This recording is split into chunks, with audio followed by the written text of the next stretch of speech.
Hello everybody, welcome back to HardReset.Info channel. In today's video, I'll show you how to set up sleep schedule and sleep mode on your AMAZFIT Active Max.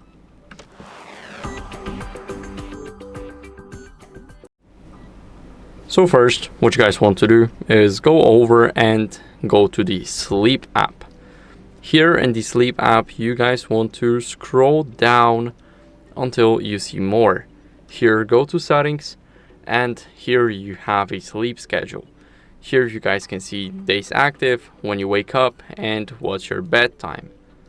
Here, this is how it looks like. Here you have a wake up alarm, bedtime reminder, and here you have the sleep mode.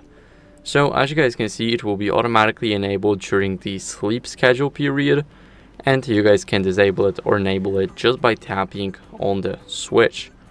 So that's it for the video. I hope it was helpful. If it was, then leave a like, subscription, and a comment, and I'll see you in the next one. Bye.